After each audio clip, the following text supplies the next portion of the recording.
Hello, welcome back to my channel. চলে এসেছি আর একটি গুরুত্বপূর্ণ আপডেট নিয়ে। আজকের ভিডিওটি অঙ্গনওয়াড়ি কর্মী এবং সহায়িকা দিদিদের জন্য খুবই গুরুত্বপূর্ণ হতে চলেছে। ভিডিওটি স্কিপ না করে প্রথম থেকে শেষ অবধি দেখার অনুরোধ রইল। আশা করি আপনারা উপকৃত হবেন।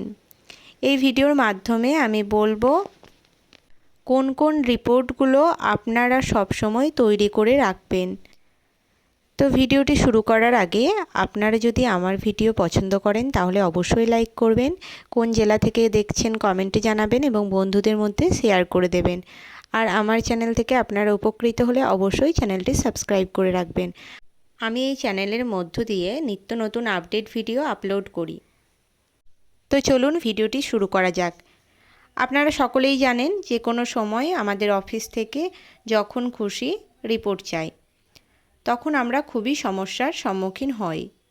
আর এই সমস্যা থেকে মুক্তির জন্য আপনারা কিছু রিপোর্ট সব সময় আপনাদের কাছে রেডি রাখবেন এবং সেই সংক্রান্ত কিছু স্ট্যাম্প ক্যামেরায় ছবিও আপনারা আপনাদের ফোনে সব সময় রেখে দেবেন। যাদের নিজস্ব বিল্ডিং আছে সেই সেন্টারগুলোর ক্ষেত্রে বিশেষ করে 1 নাম্বার জলের উৎসের রিপোর্ট। এটা টিউবওয়েল হতে পারে বা ট্যাপ ওয়াটার কানেকশন হতে পারে, জল জীবন মিশনের আন্ডারেও হতে পারে, ইলেকট্রিক্যালি অপারেটেড নাকি হাত পাম্প সেগুলো সেন্টারে ব্যবহার করার উপযুক্ত কিনা। যদি না যায় সেক্ষেত্রে অনেক সময় রিপোর্ট চাওয়া হয় যাতে সেগুলোকে আবার পুনরায় মেরামত করা হয় এবং আপনারা সেন্টারে ব্যবহার করতে পারেন। 2 নম্বর টয়লেটের রিপোর্ট। টয়লেটটা ব্যবহার করার উপযুক্ত নাকি ব্যবহার করার অনুপযুক্ত। যদি ব্যবহার করার অনুপযুক্ত হয় তো নতুন করে টয়লেট বানানোর জায়গা আছে কি না সেক্ষেত্রে অবশ্যই সেন্টারে কাগজপত্র লাগবে। সেখানে দাগ, খতিয়ান এই নাম্বারগুলো অবশ্যই দেখে নিতে হয়। যদি আপনাদের কাছে দাগ, খতিয়ান নাম্বার এগুলো না থাকে তাহলে আপনারা অবশ্যই আইসিডিএস অফিসে বা পঞ্চায়েত বা ব্লক অফিসে যোগাযোগ করুন। একটা সেন্টার বানানো হয়েছে মানে তার কাগজপত্র অবশ্যই থাকবে। আপনারা সেগুলো অফিস থেকে সংগ্রহ করুন এবং নিজেদের কাছে 1 কপি রেখে দিন। 3 নম্বর রিপেয়ারিং রিপোর্ট। দরজা, জানালা, মেঝে, ছাদ, দেওয়াল, রান্নাঘর, স্টোর রুম, কিচেন গার্ডেন বানানোর জায়গা আছে কি না এই সমস্ত কিছুর রিপোর্ট বানাতে হবে। আপনারা অনেকেই জানেন এখন আইসিডিএস সেন্টারগুলোর পাশে ছোট্ট করে কিচেন গার্ডেন চালানোর পরিকল্পনা হয়েছে আর অনেক সেন্টারে ইতিমধ্যে কাজও শুরু হয়ে গেছে। অনেকেই সেখান থেকে উৎপাদিত সবজি আইসিডিএস কেন্দ্রে রান্নার কাজে ব্যবহার করেন। এতে শিশুদের পুষ্টির মাত্রাও সঠিক থাকে আর সবজির যে খরচ তাও কিছুটা সাশ্রয় হয়। আপনাদের সেন্টারে যদি এরকম কিচেন গার্ডেন থাকে তাহলে অবশ্যই আমাকে কমেন্টে জানাবেন। যে সমস্ত সেন্টারগুলো কোনো প্রাথমিক বিদ্যালয়ে চলে সেই সমস্ত সেন্টারে তো এরকম কিচেন গার্ডেন থাকে। এছাড়াও নিজস্ব বিল্ডিংয়েও আজকাল কিচেন গার্ডেন করা হচ্ছে। এই সমস্ত ছাড়াও নতুন করে এখন আরও অনেক রিপোর্ট চাওয়া হচ্ছে, যেমন বালা মডেল। আপনাদের মনে হতে পারে বালা মডেল কি? বালা মডেল হল বিল্ডিং অ্যাজ লার্নিং এইডস, অর্থাৎ আপনাদের যে আইসিডিএস সেন্টারে বিল্ডিং রয়েছে সেটাকে শিক্ষার উপকরণ হিসাবে তুলে ধরা।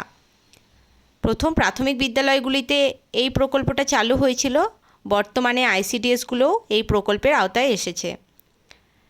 আপনারা বুঝতেই পারছেন, যদি বিদ্যালয়ের ভবনকে বা আইসিডিএস সেন্টারের ভবনকে শিক্ষার উপকরণ হিসাবে ব্যবহার করতে হয় তাহলে দেওয়ালগুলিতে ফাটল থাকা চলবে না, অর্থাৎ মোটামুটি যাতে দেওয়ালগুলি ঠিক থাকে। কারণ এর ওপর তো শিক্ষার বিভিন্ন উপকরণ যেমন বিভিন্ন ছবি, শিক্ষা সংক্রান্ত 7টি বারের নাম, মাসের নাম, অনেক কার্টুনের ছবিও দেওয়ালগুলিতে আঁকা হয়ে থাকে। আপনাদের সেন্টারগুলো যদি বালা মডেলের আওতায় আনা হয় বা আনার উপযুক্ত হয়ে থাকে তাহলে অবশ্যই আপনারা রিপোর্টটা বানিয়ে রাখবেন। এছাড়াও সোলার প্যানেল বসানো। আজকাল অনেক সেন্টারে স্কুলের ছাদে সোলার প্যানেল বসানো হচ্ছে। এতে বিদ্যুতের সাশ্রয় হচ্ছে আর এটা অনেকটাই পরিবেশ দূষণ রোধ করছে।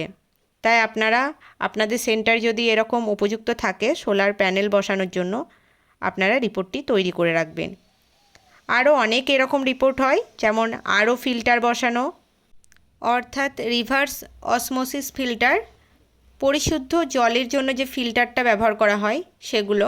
এই সমস্ত ছাড়াও আরও অনেক ধরনের রিপোর্ট হয়। অনেক অঙ্গনওয়াড়ি কর্মী দিদিরা এত রিপোর্ট দিতে হবে সেই ঝামেলা থেকে, এবং এত ছবি দিতে হবে সেই ঝামেলা থেকে মুক্তির জন্য এই রিপোর্টগুলো সঠিকভাবে পাঠান না। অনেকেই নীল বলে বা নেই বলে পাঠান, কিন্তু আমি বলবো রিপোর্টগুলো সবসময় আপনারা যখন চাইবে তখন দিয়ে দেবেন। তাহলে সেটা আমাদের সেন্টারের জন্য এবং বেনিফিশিয়ারিদের জন্য ভালোই হবে। আমাদের সেন্টারটা আমরা আরও অনেক বেশি সুন্দর করে সাজাতে পারবো। বাড়ির পর আমাদের সেন্টারটাই হলো আমাদের সংসার। দিনের অনেকটা সময় আমরা এই সেন্টারে অতিবাহিত করি। আপনারা সকলেই জানেন, বাড়িতে আসার পরও আমাদের সেন্টারে চিন্তা মাথা থেকে বেরোয় না। আমার তো এরকম হয়, আপনাদেরও যদি এরকম হয় অবশ্যই কমেন্ট করে জানাবেন। আপনারা বলবেন আমি খুব সহজেই বলে দিলাম, রিপোর্ট আপনারা দিতে চান না। এর পিছনে অনেক কারণ রয়েছে। অঙ্গনওয়াড়ি কর্মী দিদিদের তো অনেক চাপ থাকে কাজের, সেই জন্য আপনারা অতিরিক্ত চাপ নিতে চান না, বা অনেক ক্ষেত্রে ভুলে যান, অনেক রকমই কারণ হতে পারে। সেই জন্য আমি একটা পরামর্শ দেবো, আপনারা এই বিষয়ে একটা খাতা করবেন, আর সেই খাতাতে আপনারা সমস্ত রিপোর্টগুলো লিখতে থাকবেন। আপনার এই রিপোর্ট জমা নেওয়ার পর যদি আপনার কলের সমস্যা হয়, তারপরে সেই কলটি ঠিক করে দেওয়া হয়, আপনারা সেই খাতায় তখন আপডেট করতে পারবেন যে এত তারিখে আমাদের কলটা ঠিক করে দেওয়া হয়েছে, এখন আর জলের সমস্যা হচ্ছে না। তাহলে তো আপনারা আর কলের জন্য রিপোর্ট বানাতে হচ্ছে না আপনাদেরকে, আপনাদের তো কল ঠিক রয়েছে। তারপরে আপনাদের যেটা অসুবিধা রয়েছে সেই রিপোর্টটা বানিয়ে দেবেন। আমি আপনাদেরকে খাতাটা তৈরি করার পরামর্শ দিচ্ছি, কারণ সেই খাতাতে যদি আপনারা ডেট লিখে রাখেন তো আপনাদের সবসময় ডেটগুলো মনে থাকবে। খাতাতে লিখে রাখলে আপনারা খাতাটা বের করলেই দেখাতে পারবেন। আর আমরা তো অনেক কাজের চাপে এগুলো ভুলে যাই, তার জন্য খাতাতে লিখে রাখলে আমার মনে হয় এই ধরনের সমস্যাগুলো হবে না।